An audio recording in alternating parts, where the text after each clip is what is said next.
తెలంగాణలో BJP party దేనికోసం అధికారంలోకి రావడం లేదంటే, దానికి ముఖ్యమైన కారణాలు ఏమిటంటే, ఇదే ఉచిత పథకాలు. వేరే పార్టీలు ఏమిటంటే, ఎక్కువగా ఉచిత పథకాల ద్వారా ఈ తెలంగాణలో మరియు సౌత్ రాష్ట్రాలలో ఎక్కువగా విజయం సాధిస్తున్నాయి. ఇవే ఉచిత పథకాలు ప్రవేశపెట్టుడు అధికంగా ఉచిత పథకాలే. ఉచిత పథకాల ద్వారానే బీజేపీ పార్టీ అనేది ఈ సౌత్ రాష్ట్రాల్లో అధికారంలోకి రావడం లేదు. ఇక ముఖ్యంగా చెప్పాలంటే ఈ తెలంగాణలో ఈ 12 సంవత్సరాలలో మీరు చూస్తూనే ఉన్నారు. మీకు కూడా తెలుసు. ఈ ఉచిత పథకాల ద్వారా మాత్రమే ఇతర పార్టీలు ఈ అధికారంలోకి వస్తున్నాయి. ఇప్పుడు ఈ 2 ఏళ్లలో ఈ తెలంగాణలో ఒక పార్టీ అధికారంలోకి వచ్చింది. 6 గ్యారంటీ.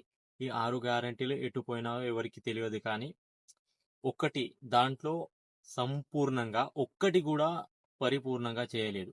ఉదాహరణగా 6 గ్యారంటీ ఒకసారి చూద్దాం.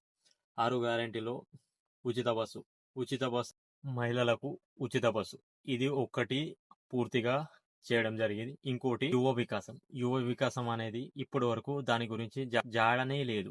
మరి ఇంకోటి మహిళలకు ఇస్తానన్నటువంటి 2,500, దీని గురించి కూడా ఈ 2 సంవత్సరాలు దాని గురించి ఇప్పటి వరకు ఏ నాయకుడు కానీ ఎవరు కూడా మాట్లాడతలేదు. అది కూడా పోయింది. మరియు పెన్షన్ అనేది 4,000 ఇస్తా అన్నారు. మరియు వికలాంగులకు 3,000 ఉన్న పెన్షన్ ని 6,000కు పెంచుతున్నారు. దాని గురించి కూడా ఇప్పుడు వరకు ఊసే లేదు. ఏదో చేస్తామంటున్నారు కానీ చేయడం లేదు. ఇంకోటి ఇది యువతకు ఎలక్ట్రిక్ స్కూటీలు ఇస్తా అన్నారు. అది కూడా ఇప్పటి వరకు జాడలేదు. డిగ్రీ చదివిన విద్యార్థులకు నెలకు నిరుద్యోగ భృతి ఇస్తున్నారు. దాని గురించి కూడా ఇప్పటి వరకు జాడలేదు. మరియు ముఖ్యంగా ఈ తెలంగాణలో ఏదైనా ఉన్నదంటే అది రైతు భరోసా స్కీమ్ కింద ఎకరానికి 15,000 ఇస్తున్నారు. కానీ 4 సార్లు రావాల్సిన రైతు భరోసా ఈ కాంగ్రెస్ గవర్నమెంట్ వచ్చినప్పటి నుంచి ఒక్కసారి మాత్రమే ఇచ్చింది ఇది. మరియు ఇంకోటి చేయూత అనేది ఇస్తా అన్నారు కానీ ఇప్పటి వరకు దాని గురించి కూడా ఊసేలేదు.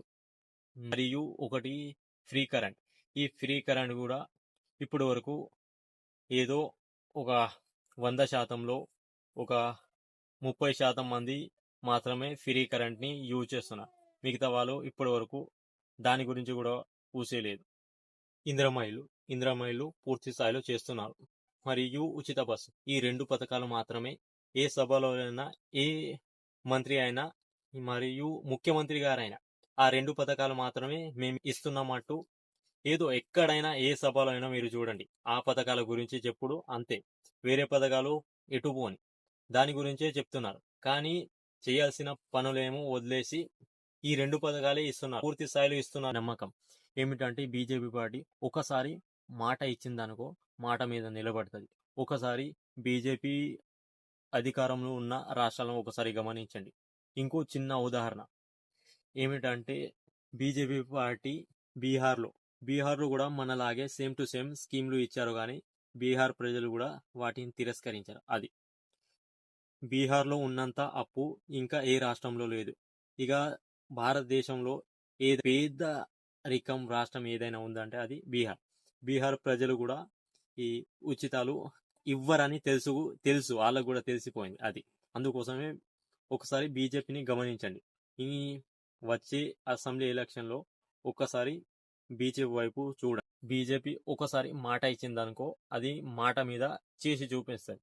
అందుకోసమే ఇక మన తెలంగాణలో దానికోసమే ఈ అధికారంలోకి రావడం లేదు బీజేపీ. ఈ బీజేపీ రాష్ట్రాలను ఒకసారి చూడండి ఎంత డెవలప్గా ఉన్నాయి. ఇంకోటి గుజరాత్ మరియు మహారాష్ట్ర, మీరు ఒక్కసారి వాళ్ళు ఇచ్చిన గ్యారెంటీలను ఒక్కసారి గూగుల్లో కొట్టి చూడండి. అది వాళ్ళు ఇస్తానన్నటువంటి పథకాలు ఏవైనా ఉన్నాయి అది చేసి చూపిస్తాయి. ఎక్కువగా ఉచిత పథకం ప్రవేశపెట్టి వాళ్ళు గెలవడం లేదు. ఏదో వాళ్ళకు చేస్తామనే నమ్మకంతో కొన్ని పథకాలు ఇస్తున్నాయి. ఆ పథకాలను పూర్తి స్థాయిలో పూర్తి చేశారు. ఈ 12 సంవత్సరాలు బీజేపీ నుండి గెలిచిన ఏ ఒక్క ఎమ్మెల్యే కూడా వేరే పార్టీలోకి వెళ్ళలేదు. అది బీజేపీ మీద ఉన్న అది నమ్మకం. కానీ వేరే పార్టీ నుంచి గెలిచిన ఏ పార్టీ అధికారంలో ఉంటే ఆ పార్టీలోకి ఇప్పటి వరకు మేము చాలా ఎమ్మెల్యేలను చూస్తున్నాం అది. మరియు మాజీ ఎమ్మెల్యేలను కూడా చూస్తున్నాను. వేరే పార్టీలో ఏ పార్టీ అధికారంలో ఉంటే ఆ పార్టీలోకి చాలా మంది ఎమ్మెల్యేలు వెళ్తున్నారు. కానీ బీజేపీ నుంచి గెలిచిన ఏ ఒక్కరు కూడా ఇప్పటి వరకు ఈ తెలంగాణలో అయితే మేము ఇప్పటి వరకు చూడలేదు అది.